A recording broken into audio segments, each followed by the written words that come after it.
আসসালামু আলাইকুম প্রিয় দর্শক, অন্যমঞ্চে আলোচনায় আপনাদের সকলকে আমন্ত্রণ জানাচ্ছি।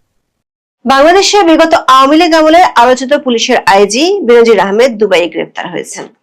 দেশের স্বরাষ্ট্রমন্ত্রী সালাউদ্দিন আহমেদ 14 জুন জাতীয় সংসদে বলেছেন, গত 12 জুন সংযুক্ত আরব আমিরাত কর্তৃপক্ষ ইমেলের মাধ্যমে বাংলাদেশ সরকারকে বেনজির আহমেদের গ্রেপ্তারের বিষয়টি জানিয়েছে। দুর্নীতি মামলায় অভিযুক্ত বেনজির আহমেদকে ধরতে 2025 সালের 11 এপ্রিল আন্তর্জাতিক পুলিশ সংস্থা ইন্টারপোলের মাধ্যমে রেড নোটিশ জারি করা হয়েছিল। দুবাইতে বেনজির আহমেদের গ্রেপ্তারের খবরটি ছড়িয়ে পড়ার পর থেকে একটি প্রশ্ন নানা মহলে ঘুরপাক খাচ্ছে। সেটি হলো, তাকে কি বাংলাদেশে ফিরিয়ে আনা যাবে, নাকি আরাব খান কিংবা শিশু সন্ত্রাসী জিসান আহমেদের মতো আইনি মারপ্যাচে হাত ফসকে বেরিয়ে যাবে? ইন্টারপোলের সাথে কাজ করেছেন এমন কয়েকজন পুলিশ কর্মকর্তা বলেছেন, পুলিশের রেড নোটিশে কোনো ব্যক্তি শনাক্ত বা গ্রেপ্তার হতে পারে, কিন্তু তাকে নিজ দেশে ফেরত পাঠানো নির্ভর করছে বেশ কিছু যদি ও কিন্তুর উপর। অভিজ্ঞ পুলিশ কর্মকর্তারা এক্ষেত্রে দুটি বড় বাধা দেখছেন, যেগুলোর কারণে অতীতে ইন্টারপোলের রেড নোটিশে গ্রেপ্তারকৃতদের অনেকেই দেশে ফিরিয়ে আনা যায়নি। তারা বলছেন, আরব আমিরাতের সাথে বাংলাদেশের দণ্ডিত বন্দী হস্তান্তর চুক্তি আছে, তবে কোনো সাধারণ প্রত্যর্পণ চুক্তি বা এক্সট্রাডিশন ট্রিটি নেই। আবার ইন্টারপোলের রেড নোটিশের মাধ্যমে এর আগে দুবাইয়ে গ্রেপ্তার হওয়া দুজনকে পাসপোর্ট জটিলতার কারণে ফেরত আনতে পারেনি বাংলাদেশ সরকার। সূত্রগুলো বলছে, এই একই জটিলতা বেনজির আহমেদের ক্ষেত্রেও আছে। সে কারণে প্রশ্ন উঠছে, একই দেশে গ্রেপ্তার হওয়ায় দেশটির আদালত, পাসপোর্ট, নাগরিকত্ব ও পরিচয় সংক্রান্ত জটিলতা কি বেনজির আহমেদকে ফিরিয়ে আনার পথে বড় বাধা হতে পারে? বিস্তারিত জানতে চলুন যাওয়া যাক বিশ্লেষণে।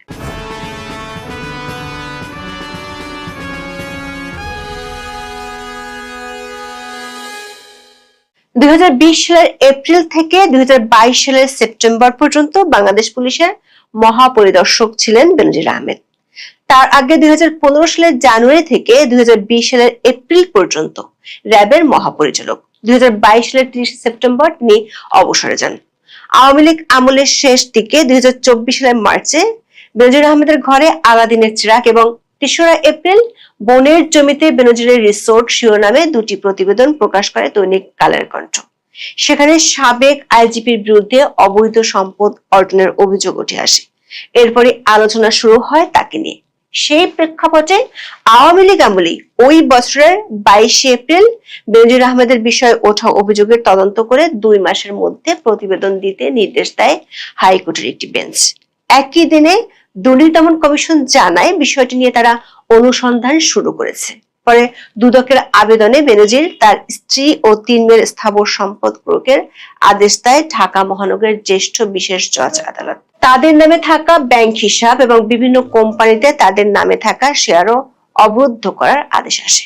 এর মধ্যে খবর আসে বেনজির তার স্ত্রী কন্যাদের নিয়ে আগেই দেশ ছেড়েছেন।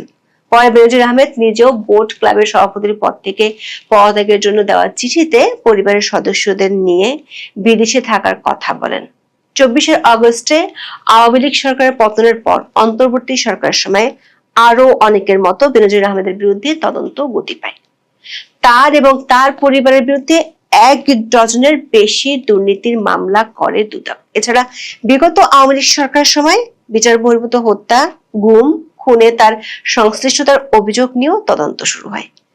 এত সব অভিযোগ মাথায় নিয়ে বিদেশে পালিয়ে থাকা সাবেক এই পুলিশ প্রধানকে ধরতে 2025 সালের 22 এপ্রিল ইন্টারপোলের মাধ্যমে রেড নোটিশ জারি করা হয়।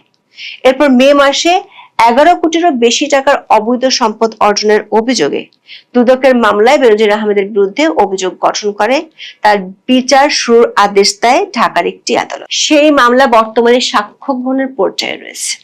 14 জুন বাংলাদেশের জাতীয় সংসদের অধিবেশনে স্বরাষ্ট্রমন্ত্রী সালাউদ্দিন আহমেদ বেনজির আহমেদের গ্রেপ্তারের তথ্য তুলে ধরেন। তবে বেনজির আহমেদকে ঠিক কোথা থেকে গ্রেপ্তার করা হয়েছে সেটি নিয়ে ধোঁয়াশা আছে।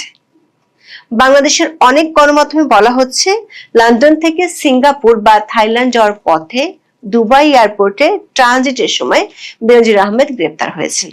তবে দুবাইয়ের একটি সূত্র বলছে, বেনজির আহমেদ কোথাও থেকে দুবাই আসেননি, বরং তিনি দুবাইতেই ছিলেন। তার এক মেয়েকে বিদায় দেওয়ার জন্য তিনি দুবাই এয়ারপোর্টে গেলে সেখান থেকে তাকে গ্রেপ্তার করা হয়। আরেকটি সূত্র বলছে তাকে দুবাইয়ের একটি শপিং সেন্টার থেকে গ্রেপ্তার করা হয়েছে।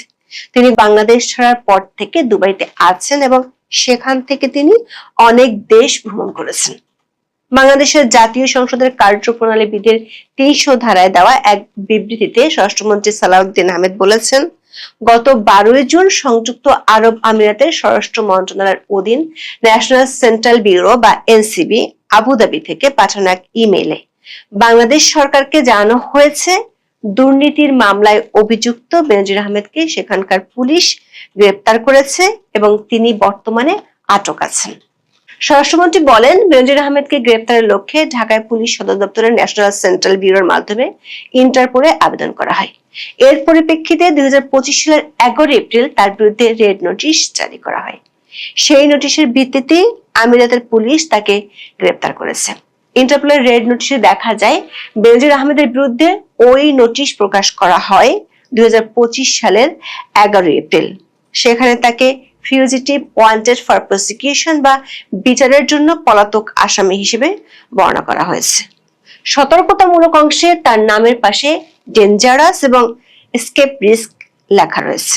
রেড নোটিশে বলা হয় 2024 সালের 27 আগস্ট দুদকের জমা দেওয়া সম্পদ বিবরণীতে বেনজির আহমেদ প্রায় 11.5 কোটি টাকার সম্পদের তথ্য দেন। তবে দুদকের অনুসন্ধানে 2.5 কোটিরও বেশি টাকার সম্পদ গোপনের তথ্য পাওয়া যায়। এসব অভিযোগে দুর্নীতি দমন কমিশন তার বিরুদ্ধে মামলা করে। ইন্টারপোলের রেড নোটিশে বলা হয়, মানি লন্ডারিং সংক্রান্ত অপরাধের মামলায় 2025 সালের 12 ফেব্রুয়ারি আদালত বেনজিরের বিরুদ্ধে গ্রেপ্তারি পরোয়ানা জারি করেন। ওই পরোয়ানার ভিত্তিতে পরে রেড নোটিশ জারি করা হয়। অবৈধ সম্পদের মামলার পাশাপাশি পাসপোর্ট জালিয়াতির এক মামলাতেও বেনজির আহমেদের বিরুদ্ধে গ্রেপ্তারি পরোয়ানা জারি হয়েছিল। তখন আদালতের আদেশে বলা হয়, ডিআইজি, অতিরিক্ত আইজিপি, র্যাবের মহাপরিচালক এবং ঢাকা মহানগর পুলিশের কমিশনার হিসেবে দায়িত্ব পালনের সময় সরকারি চাকরিজীবী হয়েও বেনজির আহমেদ একাধিকবার নিজেকে বেসরকারি চাকরিজীবী হিসেবে পরিচয় দিয়ে পাসপোর্টের আবেদন করেন। বিভাগীয় এনওসি ছাড়াই আবেদন করে তিনি প্রতারণামূলক উপায়ে পাসপোর্ট নিয়েছিলেন। বেনজিরের বিরুদ্ধে জারি করা এই রেড নোটিশটি ইন্টারপোলের ওয়েবসাইটে নেই। সূত্রগুলো বলছে, ইন্টারপোল নিজেই সব রেড নোটিশ প্রকাশ করে না। অনেক নোটিশ আইন শৃঙ্খলা রক্ষাকারী বাহিনীর ব্যবহারের জন্য সীমাবদ্ধ থাকে। বেনজির আহমেদের গ্রেপ্তারের খবরের পর থেকে এখন মূল প্রশ্ন দাঁড়িয়েছে, তাকে কি বাংলাদেশে ফেরত আনা যাবে এবং যদি আনা যায় সেটি কত দ্রুত সম্ভব। বাংলাদেশের স্বরাষ্ট্রমন্ত্রী বেনজির আহমেদকে ফেরত আনার প্রক্রিয়া তুলে ধরে বলেছেন, এনসিবি আবুধাবি জানিয়েছে, ইউএর ফেডারেল আইন অনুযায়ী গ্রেপ্তারের তারিখ থেকে 30 দিনের মধ্যে কূটনৈতিক চ্যানেলের মাধ্যমে আনুষ্ঠানিক এক্সট্রাডিশন রিকোয়েস্ট পাঠাতে হবে।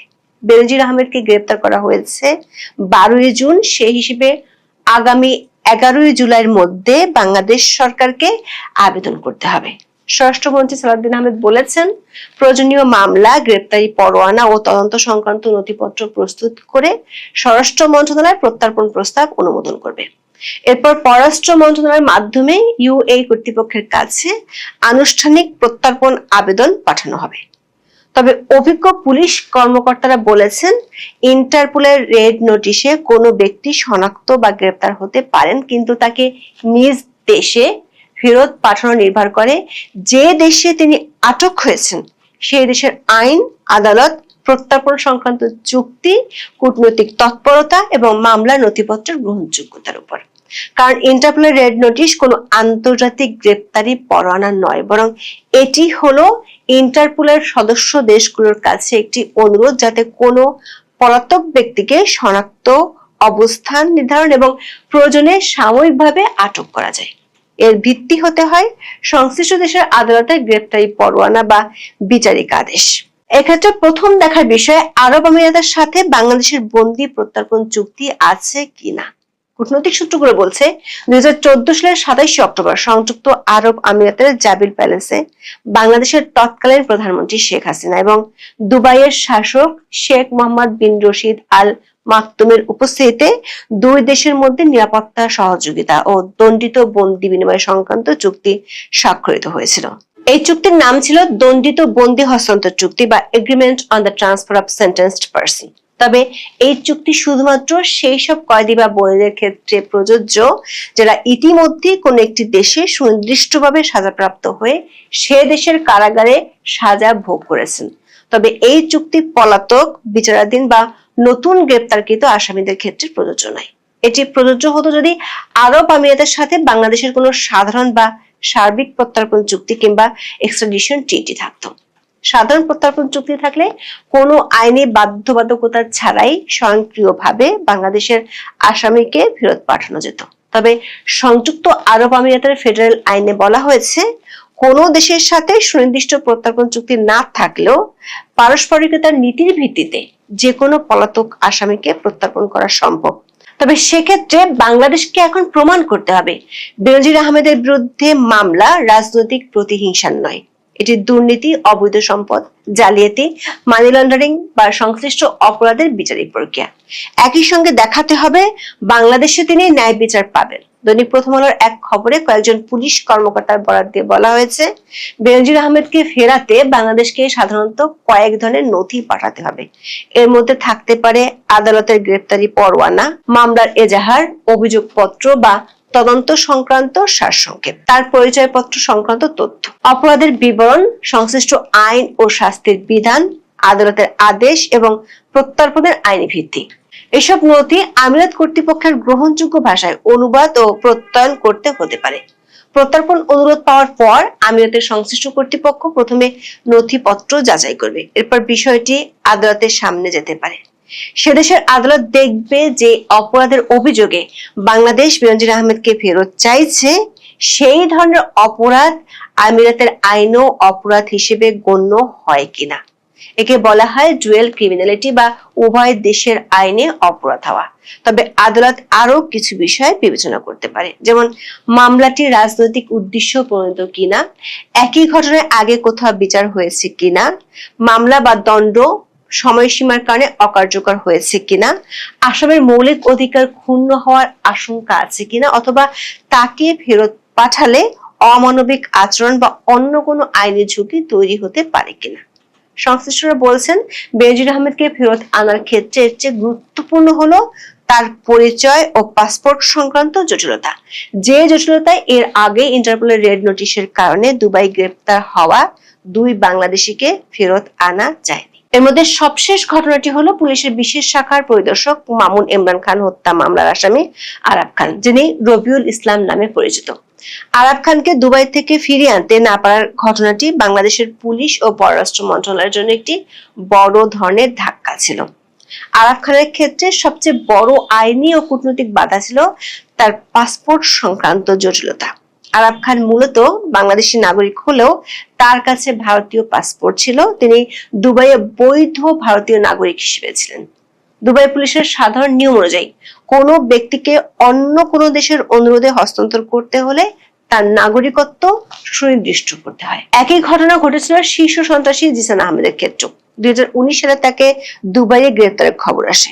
বাংলাদেশ তাকে ফেরানোর উদ্যোগ নিয়েছিল, কিন্তু পরে তার অবস্থান নিয়ে অস্পষ্টতা তৈরি হয়। তিনি ভারতীয় ও ডোমিনিকান রিপাবলিকের পাসপোর্ট ব্যবহার করেছিলেন। শেষ পর্যন্ত তাকে বাংলাদেশে আনা যায়নি। দৈনিক সমকালের খবর বলা হয়েছে, দুবাই গ্রেপ্তার পুলিশের সাবেক আইজি বেনজির আহমেদের কাছে একাধিক দেশের পাসপোর্ট পাওয়া গেছে।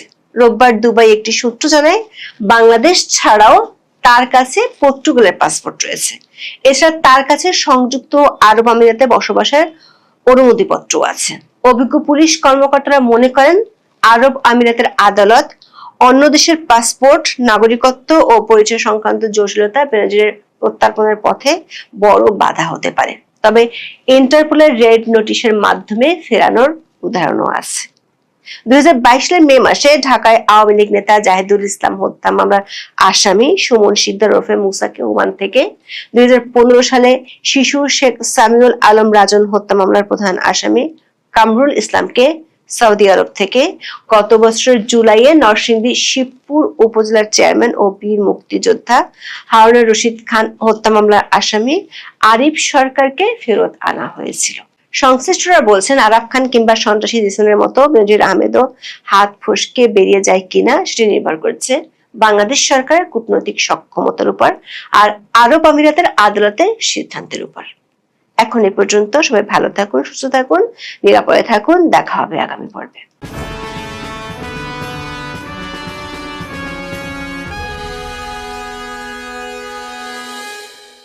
আসসালামু আলাইকুম রহমতুল্লাহি ওয়া বারাকাতুহু।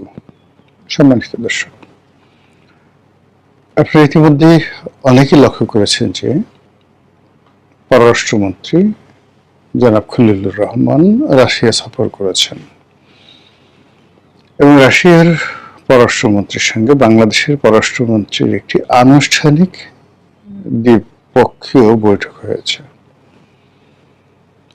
রাশিয়ার সংশ্লিষ্ট কর্মকর্তা সহ পররাষ্ট্রমন্ত্রী বৈঠক করেছেন, আর বাংলাদেশের সংশ্লিষ্ট কর্মকর্তা সহ বাংলাদেশের পররাষ্ট্রমন্ত্রী বৈঠক করার পর দুই দেশের পররাষ্ট্রমন্ত্রী একটি জয়েন্ট প্রেস কনফারেন্স করেছেন।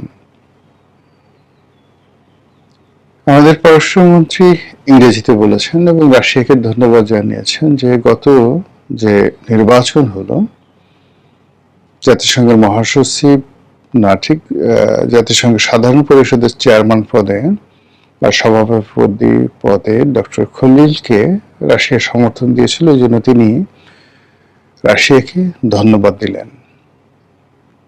আবার অন্যদিকে রাশিয়ার যে পররাষ্ট্রমন্ত্রী, আমার কাছে এই মুহূর্তে মনে হয় সারা দুনিয়ার সবচেয়ে কৌশলী পররাষ্ট্রমন্ত্রী, তো মিস্টার লাভরভ, তিনি সচরাচর ইংরেজিতে কথা বলেন না, রুশ ভাষায় কথা বলেন। এবারও ঠিক রুশ ভাষায় সে কথা বলেছিলেন, অত্যন্ত গভীর। উনি সাধারণত হাসেন না, একেবারে হাসেন না, এবং বাংলাদেশের সঙ্গে তার যে সম্পর্ক, রাশিয়ার যে সম্পর্ক, শেখ হাসিনার জমানাতে যে উচ্চতায় গিয়ে উঠেছিল, সেটি ইউনূস জমানাতে একেবারে রীতিমতো মুখ থুবড়ে পড়েছিল। সেই সম্পর্কটি এখন নতুন করে ঝালাই করার জন্য পররাষ্ট্রমন্ত্রী সেখানে যদি গিয়ে থাকেন, তাহলে সেটা আসলে আফটার ইফেক্টটা কোন পর্যায়ে এবং কিভাবে যাবে সেটি নিয়ে মূলত আজকের আলোচনা করব। আপনারা জানেন যে বাংলাদেশের সঙ্গে আমেরিকার একটি কৌশলগত সম্পর্ক তৈরি হয়েছে। জনাব খলিলুর রহমান, তাকে মোরাললেস আমরা সত্য অথবা মিথ্যা কোনটাই জানি না, কিন্তু যেটি পাবলিক পারসেপশন যে তিনি মার্কিন যুক্তরাষ্ট্রের অতি আদরের মানুষ, পছন্দের মানুষ, এবং এখানে যে মার্কিন ডিপ স্টেট থিওরি বলতে যা কিছু যদি থেকে থাকে, সেটির এক নম্বর মানুষ হলেন জনাব খলিলুর রহমান। তো সেই খলিলুর রহমান তিনি অল অন এ সাডেন হঠাৎ করে কেন রাশিয়াতে গেলেন?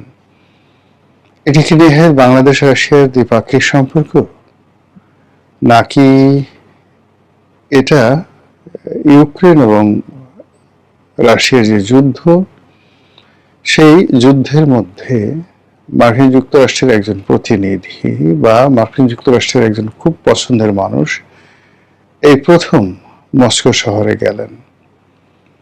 খুব দ্রুত অল্প সময়ের মধ্যে মার্কিন যুক্তরাষ্ট্রের কোনো পছন্দের মানুষ আমরা মস্কোতে যেতে দেখিনি। এর বাইরে ইরানের সঙ্গে আমাদের কিছু মারাত্মক সমস্যা রয়েছে। সেই সমস্যাটা হলো যে আমাদের জাহাজগুলো ইরানের হরমুজ প্রণালী দিয়ে আসতে পারছে না, এবং বাংলাদেশের পতাকাবাহী একটি জাহাজ দীর্ঘদিন ধরে হরমুজ প্রণালীতে আটকা আছে। ইরানের সঙ্গে সরাসরি এই বিষয়টি যে কোনো কারণে বাংলাদেশ নেগোসিয়েট করতে পারছে না। আসলে বাংলাদেশে যিনি রাষ্ট্রদূত রয়েছেন, তিনি ইরানের যে প্রোটোকল, রাষ্ট্রীয় প্রোটোকল, সেই প্রোটোকল অনুযায়ী অতটা গুরুত্বপূর্ণ ব্যক্তি নন। তিনি আশ্বাস দিয়েছেন বাংলাদেশের জাহাজগুলো ছেড়ে দেওয়া হবে। আমাদের যারা লোকজন রয়েছেন তারা এই রাষ্ট্রদূতের সঙ্গে কথাবার্তা বলেছেন, এমনকি জামাতের সভাপতি তিনিও কথাবার্তা বলেছেন, কিন্তু সমস্যার সমাধান হয়নি। ওখানে নাবিক এবং জাহাজের যারা ক্রু রয়েছেন তারা সবাই মানবেতর দিন যাপন করছেন, এবং একই সঙ্গে আপনারা জানেন যে একটি জাহাজ গড়ে প্রতিদিন $10,000 থেকে $20,000 এখন প্রতিদিন তাদের ড্যামাজ দিতে হচ্ছে, খরচ দিতে হচ্ছে এই জাহাজকে চালু রাখার জন্য। তো এটা বাংলাদেশের মতো একটা গরিব রাষ্ট্রের একটা হিউজ, বিশেষ করে বাংলাদেশ শিপিং কর্পোরেশনের একটি হিউজ লস। এর বাইরে বাংলাদেশের যে রাশিয়ান অর্থে নির্মিত, রাশিয়া এখানে প্রায় 1 লক্ষ কোটি টাকা বিনিয়োগ করেছে পরমাণু বিদ্যুৎ কেন্দ্র। এটি খুব দ্রুত, সম্ভবত আগস্ট মাসে এটি উদ্বোধন হতে যাচ্ছে। এটি কয়েকটা ফেজ আছে, প্রথম ফেজটি উদ্বোধন হতে যাচ্ছে। এটি নিয়ে ইউনূস সরকারের সঙ্গে রাশিয়ার সম্পর্ক একেবারে চরম অবনতির দিকে চলে গিয়েছিল। মূল কারণ হলো, বলা হয়েছিল যে এটার মাধ্যমে প্রায় 60,000 কোটি টাকা শেখ হাসিনা এবং তার পরিবার ঘুষ নিয়েছে রাশিয়ার কাছ থেকে এবং সেই টাকা পাচার করা হয়েছে। এতে করে রাষ্ট্রের যে, এটা তো রাষ্ট্রীয় প্রতিষ্ঠান গ্যাসপ্রম, তো এই ঘুষ যদি শেখ হাসিনাকে দিয়ে থাকেন তাহলে এটি পুতিন দিয়েছেন। এর বাইরে এত বড় লেনদেন আর করা সম্ভব নয়। তো যেখানে রাশিয়ার বিনিয়োগ হলো 1 লক্ষ কোটি টাকা, সেখান থেকে যদি 60,000 কোটি টাকা শুধু ঘুষ দিয়ে দেওয়া হয়, তাহলে রাশিয়া এই প্রকল্পে কাগজে কলমে 60,000 কোটি টাকা বাদ দিলে 40,000 কোটি টাকা তারা বিনিয়োগ করেছে। আর এর মধ্যে যদি তারা লাভ করে থাকে তাহলে সাকুল্যে 30,000 কোটি টাকা। এখন 30,000 কোটি টাকা আর বাংলাদেশের যদি 10,000 কোটি টাকা হয়, এই 40,000 কোটি টাকায় এই ধরনের রূপপুর পারমাণবিক বিদ্যুৎ কেন্দ্র তৈরি করা সম্ভব কিনা, এটা অনেকে না ভেবেই এ ধরনের যখন প্রোপাগান্ডা করা হলো, তখন সরাসরি রাশিয়ার সরকারের একদম সেন্ট্রাল কমান্ড সর্বোচ্চ পর্যায়ে অপমান বোধ করলেন এবং ওই সময়টাতে ফরমালি, যাকে বলা হয় রিগ্রেট করা হয়েছে, এই বিষয়টা অস্বীকার করা হয়েছে, প্রতিবাদ করা হয়েছে এবং মৃদু ভাষায়, কূটনীতিক ভাষায় নিষেধ করে দেওয়া হয়েছে এই ধরনের কথাবার্তা না বলার জন্য, এবং পরবর্তীতে এই ধরনের কথাবার্তা আর বলা হয়নি। এই গেল এক। তো এটা নিয়ে সম্পর্কে একটা টানাপোড়েন যাচ্ছিল, সেটা নির্মাণ করার জন্য সেটা হতে পারে। তৃতীয়ত, যেটা ভারতের সাথে বাংলাদেশের যে সম্পর্ক, সেই সম্পর্কটি আসলে এখন চরম ভাবাপন্ন সম্পর্ক। এখন ভারতের সাথে এই সম্পর্কটিকে একটু মিনিমাইজ করার জন্য, স্বাভাবিক করার জন্য এই মুহূর্তে রাশিয়া ছাড়া বাংলাদেশের হাতে আসলে বিকল্প কোনো শক্তি নেই। চীন এখানে যদি কোনো কিছু করতে যায় সেটি নেতিবাচক হবে। আমেরিকা তো এটা পারবেই না। আমেরিকার সঙ্গে ভারতের সম্পর্ক এই মুহূর্তে ভালো না।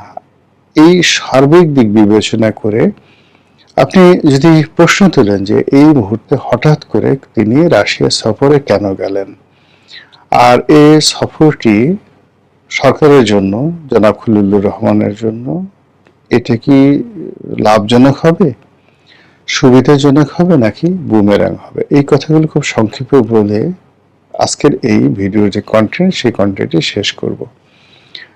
আপনারা জানেন যে আমেরিকা এরকম একটা দেশ, এই দেশ খুবই জটিল এবং কঠিন। আপনি কোনো অবস্থাতেই আমেরিকার মন রক্ষা করতে পারবেন না।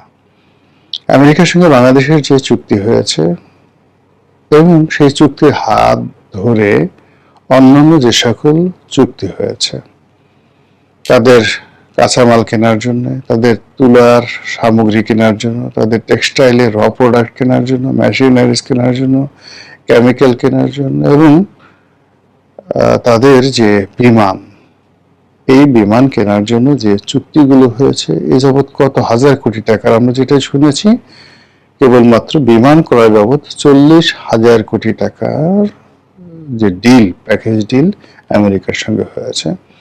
আর বাকি অন্যান্য যে চুক্তি হয়েছে সেটা ইন ডিটেলস না বললেও যেটা আমরা জানি যে আগামী একটা নির্দিষ্ট সময়ের মধ্যে বাংলাদেশ সরকারকে $15 বিলিয়ন সমপরিমাণ অর্থ দিয়ে আমেরিকান পণ্য আমদানি করতে হবে। এটি আমাদের জন্য, সরকারের জন্য, জনগণের জন্য একটা বিরাট বোঝা। আর চুক্তির অন্যান্য বিষয় হলো যে কিছু কিছু বিষয় রয়েছে যেখানে আমেরিকার অনুমতি ছাড়া, বিশেষ করে জ্বালানি সেক্টরে, বাংলাদেশ অন্য কোনো দেশ থেকে স্পষ্টতই আমেরিকা যাদেরকে অপছন্দ করে সেখান থেকে জ্বালানি আমদানি করতে পারবে না। তো এগুলো নিয়ে বাংলাদেশে খুব তোলপাড় চলছে। আর সেই কারণে রাশিয়ার সঙ্গে আমাদের বেশ কিছু জটিলতা তৈরি হতে পারে। যেমন এই যে পরমাণু বিদ্যুৎ কেন্দ্রের জন্য একেবারে প্রথম যেটি দরকার সেটা হলো ইউরেনিয়াম। এখন সেই ইউরেনিয়াম তো রাশিয়া থেকে আসতে হবে, সেটা কিভাবে আসবে? এটার জন্য সরঞ্জামাদি আসতে হবে। ইউনূস জামানাতে নয়, ঠিক শেখ হাসিনার জামানাতে এটা নিয়ে একটা প্রবলেম হয়েছিল। একবার একটি রাশিয়ান জাহাজ এসেছিল, তো সেই জাহাজ চট্টগ্রাম বন্দরে বেড়ানো হয়েছিল, অনেকদিন বসেছিল, কিন্তু মার্কিন নিষেধাজ্ঞার কারণে সেটা খালাস করা যায়নি।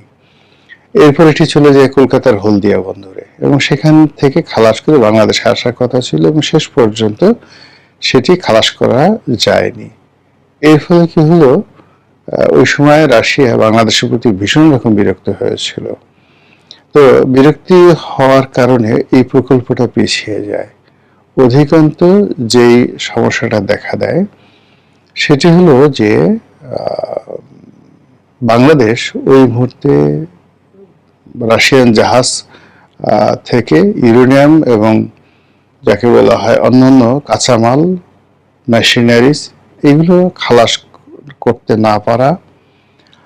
আর ইউনূস জামানাতে যে সমস্যাটা হয়েছিল সেটা হলো একটা বিরাট অ্যামাউন্ট, অলমোস্ট $1 বিলিয়ন, যেটা রাশিয়াকে ওই তারা যে লোনটা দিয়েছে 1 লক্ষ কোটি টাকা, এটার একটা শিডিউল ছিল। তো সেই শিডিউলটি তারা পেমেন্ট করতে পারছিল না রাশিয়াকে।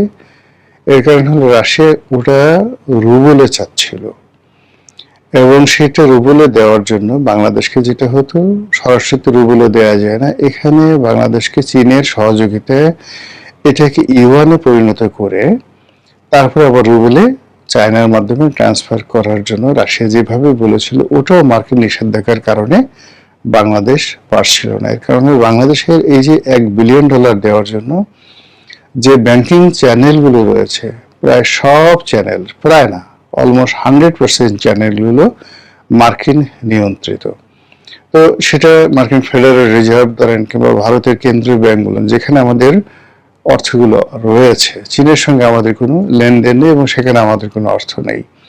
তো কাজেই ওই টাকাগুলো পরিশোধ করা যাচ্ছিল না, অথচ ফান্ড বাংলাদেশ ব্যাংকে আলাদা করে রাখা হচ্ছিল। ওটা নিয়েও একটা দূরত্ব তৈরি হয়েছিল এবং সেই অর্থ ইউনূস সরকার কিভাবে দিয়েছিল বা আদৌ দিতে পেরেছিল কিনা ওটা আমরা এখন পর্যন্ত জানি না। ফলে এই যে প্রকল্প আমরা চালু করতে চাচ্ছি, কিন্তু এক্ষেত্রে রাশিয়ার সঙ্গে আমাদের যে লেনা এবং দেনা সেই বিষয়টা কোন পর্যায়ে আছে, সম্ভবত সেই বিষয়গুলো নিয়ে যদি আলোচনা করার জন্য তিনি গিয়ে থাকেন তাহলে সেটা এক ধরনের ভিন্ন প্রেক্ষাপট। আবার যদি ভারতের সঙ্গে সম্পর্ক স্থাপন করার জন্য গিয়ে থাকেন সেটা ভিন্ন প্রেক্ষাপট। অথবা যদি রাশিয়ার পক্ষ থেকে আওয়ামী লীগকে পুনর্বাসন করার জন্য, শেখ হাসিনার সঙ্গে নেগোসিয়েশন করার জন্য সরকারের উপর চাপ থাকে, সেটা আবার আর একটা বিষয়। সর্বোপরি এখানে আমেরিকার যে গ্রিন সিগন্যাল ছিল কি ছিল না, আছে কি আছে না, যদি গ্রিন সিগন্যাল থাকে তাও এক ধরনের সমস্যা, যদি না থাকে তাও আরেক ধরনের সমস্যা। আর এই যে জনাব খলিলুর রহমান তার সাম্প্রতিক যে বেইজিং ভ্রমণ, জাতিসংঘের যে সাধারণ পরিষদের সভাপতি হওয়া, এই বিষয়গুলো ভারত ভালোভাবে গ্রহণ করেনি। এবং তিনি বেইজিং থেকে আসার পরে বাংলাদেশে যেটা শোনা যাচ্ছে যে চায়নার বেশ কয়েকটি 5 থেকে 6টি হাসপাতাল হবে, এক একটি 1000 বেডের হাসপাতাল, এবং এইগুলো সবই ওই শিলিগুড়ি করিডোরকে কেন্দ্র করে ওই এলাকাগুলোতে উত্তরবঙ্গে ব্যাপকভাবে হওয়ার একটা সম্ভাবনা দেখা দিয়েছে এবং এগুলো নিয়ে ভারতের রীতিমতো মাথা গরম হয়ে আছে। তো তার প্রেক্ষিতে এই যে রাশিয়ার সফর, আমার কাছে মনে হচ্ছে যে এটি এই মুহূর্তে একদিকে যেমন দরকার, অন্যদিকে এটি একটি জটিল পরিস্থিতি তৈরি করে ফেলেছে। এখন এটি বর্তমান সরকার কিভাবে সামাল দেয় সেটি দেখার বিষয়। মহান আল্লাহ আমাদের সবাইকে হেদায়েত দান করুন এবং হেফাজত করুন। আসসালামু আলাইকুম ওয়া রাহমাতুল্লাহি ওয়া বারাকাতুহু।